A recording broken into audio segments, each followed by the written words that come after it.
मेरा नाम नैन्सी है और मैं दिल्ली के छोटे से गांव में रहती हूँ और मेरी शादी को सिर्फ 2 साल हुए थे। बबलू मुझे रोज टोकते थे, मगर इन 2 साल में वो मुझे बहुत ही कम ले जा पाए थे। वो सिर्फ अपनी संतुष्टि के लिए ही किया करते थे। मेरे सुख से उन्हें कोई लेना देना नहीं था। मैं अपने पति से बहुत डरती थी। वो सख्त नहीं थे, मगर फिर भी मुझे उनसे डर लगता था। इसलिए मैंने किसी दूसरे गैर मर्द के संबंध नहीं बनाई।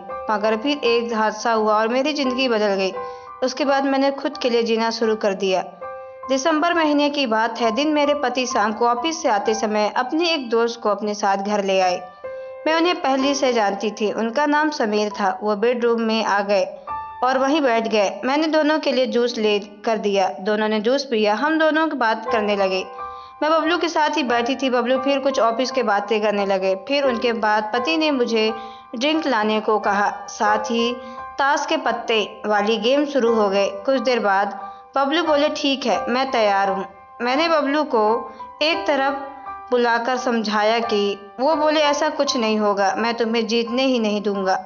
बबलू और समीर जी का पहला राउंड शुरू हुआ। बबलू ने पत्ते बांटने लगे और देखते देखते खेल शुरू हो गया। और मैं उस वक्त बहुत घबराई हुई थी, क्योंकि यहाँ मेरी इज्जत दांव पर लगी हुई थी। कुछ देर तक वो गेम ऐसे ही चलता रहा। मैं बबलू के साथ सौदे पर लग गई थी। अब खेलते खेलते वो बबलू ने जीत ली। मेरी सांस में सांस आई और मुझे लगा कि चलो मैं बच गई। बबलू बोले, नंसी से बोला था, मैं ऐसा कुछ नहीं होने दूंगा। तुम्हें मुझ पर विश्वास नहीं था। अरे, मैं इस खेल का पुराना खिलाड़ी हूँ। ये बात सुनकर समीर बोले, अच्छा ऐसी बात है तो ठीक है, एक बार और खेलते हैं। इस बार हमारी तुम्हारी डील दांव पर लगाता हूँ। अगर इस बार तुम जीते तो ये डील भी तुम्हारी। अगर मैं जीता तो वॉच इस बार सिर्फ अपनी साड़ी ही नहीं, बल्कि साड़ी, ब्लाउज और पेटीकोट तीनों एक साथ उतारनी होगी। मैं समीर जी की ये बात सुनकर दंग रह गई। मैं समझ गई कि उन्होंने अब हमारी हारी को वापस लाने के लिए शर्त नहीं लगाई थी। मुझे साफ साफ समझ में आ रहा था कि वो मुझे बिना कपड़े के देखना चाहते थे। ये मुझे ठोकाना चाहते थे। उनकी आंखों में मुझे मेरे लिए अपनी हवस दिखाई दे रही थी। समीर जी सोफे पर बैठे बैठे मुस्कुरा रहे थे, मगर मेरे पति को यह बात दिखाई नहीं दे रही थी कि उन्हें सिर्फ अपनी डील दिखाई दे रही है। बबलू ने बोला, ठीक है, मैं राजी हूँ। मैंने बबलू को रोकने की कोशिश की, मगर बबलू नहीं रुके। दोनों ने खेलना शुरू किया। मैंने दूसरे पैक बना दिए थे। इस बार मुझे अधिक घबराहट हो रही थी। अगर बबलू नहीं जीते तो मुझे सब उतारना पड़ेगा। मेरा 9 से 10 मिनट तक चलती रही और अचानक समीर के चेहरे पर मुस्कुराहट आई और उन्होंने अपने पत्ते दिखाए। उनके पत्ते इस बार बन चुके थे और मेरी सांसें एकदम रुक चुकी थी और मेरा धड़कन तेज धड़क रहा था। बबलू का चेहरा भी उतर चुका था। बबलू हार चुके थे और समीर जी वो गेम जीत चुके थे। मुझे अब पता चल गया कि मुझे अपने कपड़े उतारने पड़ेंगे। समीर ने मेरी तरफ एक मुस्कान से देखा और बोले, भाभी आप अपना काम शुरू करें। मैं बबलू को देख ही रही थी और सोच रही थी कि क्या किया जाए। बबलू ने अपनी आंखों से इशारा किया कि उतार दो। मैं बहुत हिम्मत करके खड़ी हुई। बबलू और समीर मेरे सामने बैठे हुए थे। मैंने अपनी साड़ी का पल्लू बहुत ही शर्माते हुए नीचे गिराया और फिर धीरे धीरे मैंने अपनी साड़ी उतार दी। मैं पेटीकोट और ब्लाउज में समीर जी की हवस में आंखें फटी जा रही थी। वो मुझे नंगी देखने के लिए बेताब थे। तभी मुझे ध्यान आया कि मैंने पेटीकोट के नीचे पैंटी नहीं पहनी है और अगर मैं पेटीकोट उतार दूंगी तो मैं नंगी हो जाऊंगी। इसलिए मैं अपने रूम में। अभी आप कहाँ जा रही हो? पहले काम तो पूरा कर लो। मैंने कहा, मैं 5 मिनट में आ रही हूँ। फिर बबलू और पूछा, क्या हुआ, ऊपर क्यों जा रही हो? मैंने कान में बोला, मैंने नीचे पैंटी नहीं, पेटीकोट के अंदर मैं नंगी हूँ, इसलिए ऊपर जा रही हूँ। वो बोले, ठीक है, तुम जाओ। मैं ऊपर रूम आ गई। मैं वापस नीचे आ रही थी, तब मुझे बहुत शर्म आ रही थी। मुझे मेरे पति की वजह से नंगी होना पड़ेगा, वो भी कमरे के सामने। फिर भी मैं नीचे आ गई। बबलू ने मुझे आंखों से इशारा करते हुए पूछा, पैंटी पहन ली? मैंने आंखों से इशारा से बता दिया। हाँ, पहली बार समीर जी हमें ही देख रहे थे और बोले, क्या सारा बाजी हो रहा है? हम आप दोनों। आपने बोला कुछ नहीं, बस यूं ही। समीर बोले, ठीक है भाभी, अपना काम शुरू करो। मैंने बिना कुछ बोले ही अपना ब्लाउज के हुक खोलना शुरू कर दिया और धीरे धीरे सारे हुक खोल लिए। मेरा ब्लाउज खुल चुका था और मेरे नीले रंग की ब्रा उसमें से अब दिखने लगा था। मैंने अपना ब्लाउज उतारकर सोफे पर रख दिया और फिर मैंने अपनी पेटीकोट का नाड़ा पकड़ा और उसे भी खींच दिया। पेटीकोट भी नीचे जमीन पर गिर गया। मैं सिर्फ ब्रा पैंटी में रह गई। अब मुझे खुद पर शर्म आ रही थी। मैं गैर मर्द के सामने थी और मुझे वो घूरा जा रहा था और कुछ नहीं कर सकती थी। समीर जी मुझे देख रहे थे। समीर जी 10 मिनट तक मुझे देख रहे थे। मैंने अपनी दोनों आंखें नीचे झुका रखी थी। मैंने फिर से दोनों को पैक बना कर दिया और दोनों ने अपना तीसरा पैक खत्म कर लिया। मुझे अच्छा नहीं लग रहा था कि भाभी में ऐसे मेरे सामने इस हालत में नंगी खड़ी है।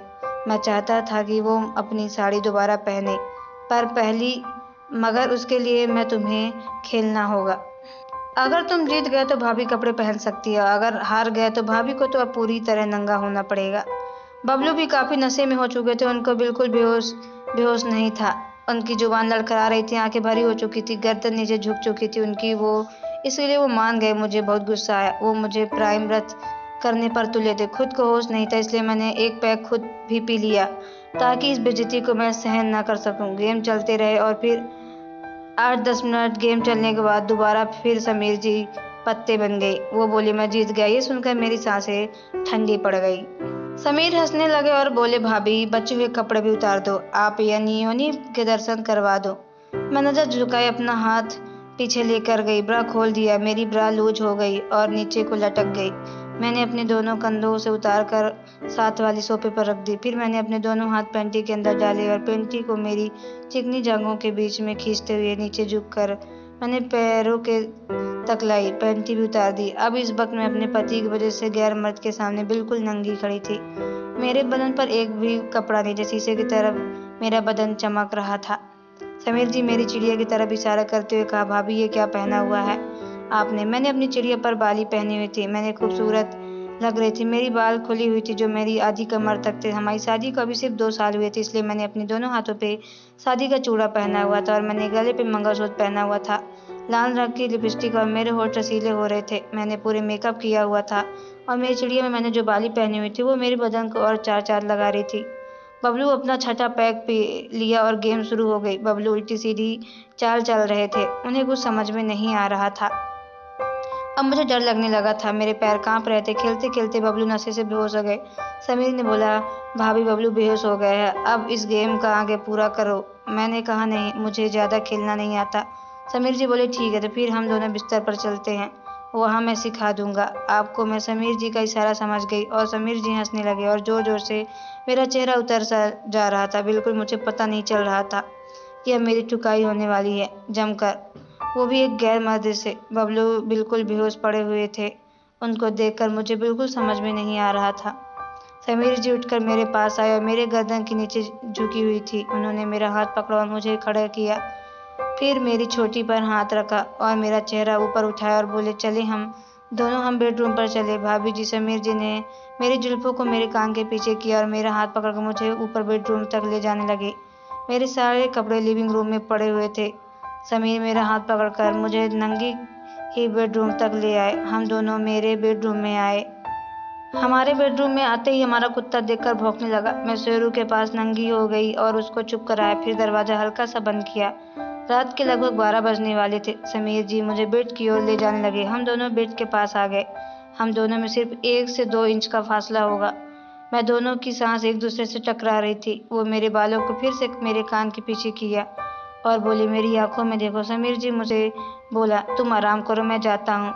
वे मुड़ कर जाने लगे और दरवाजे के पास पहुंचे थे, लेकिन मुझे जाने क्या हुआ। मैं वहां गई और उनकी पीठ से लिपट गई। अब मैं खुद चाह रही थी कि समीर जी बोले, ये सब क्या है, गलत है ना तुम्हारे साथ, ये नहीं कर सकता। मैं समीर जी से बोली, गलत मेरे साथ तब हो रहा था जब मुझे मेरे पति दांव पर लगाया था और आप भी इसमें शामिल थे, मगर इस वक्त मैं खुद चाहती हूँ कि आप मेरे जिस्म को प्यार करें, मेरे पिघलते हुए ओवन को आप संवार दो। 2 साल से जिस चरम सुख के लिए मैं तड़प रही थी, आप मुझे दे दे, क्योंकि बबलू मुझे चरम सुख तक नहीं सहन कर पाती। गलत सही हम दोनों ये बात किसी को नहीं बताएंगे, ये बात हम दोनों में ही रह जाएगी। आप एक मर्द हो, एक दूसरे की जरूरत को पूरा करना हमारा फर्ज है। मैंने उनका हाथ पकड़कर अपनी चिड़िया पर रख दिया। समीर जी मुस्कुराते हुए मुझे अपनी बाहों में उठा लिया और बेड पर ले जाकर पटक दिया। भाभी जी, आपका फिगर नंबर का है, आज तो आपको कुटिया बनाकर ठुकाई करूंगा। फिर पूरी रात समीर जी मुझे पोजीशन में ठुकाई की और मेरे पति देव बेहोशी पड़े थे। उन्हें तो कुछ पता ही नहीं लगा कि उनकी पत्नी के साथ क्या हुआ। तो दोस्तों, आपको ये स्टोरी कैसी लगी कमेंट बॉक्स में जरूर बताएं। अगर आप हमारे चैनल पर नए तो चैनल को सब्सक्राइब करके बेल आइकन को प्रेस कर ले, ताकि आने वाली सभी वीडियो का नोटिफिकेशन आपको हमारे सबसे पहले पहुंचे। चलिए मिलते हैं नेक्स्ट वीडियो पे। Okay, bye, take care.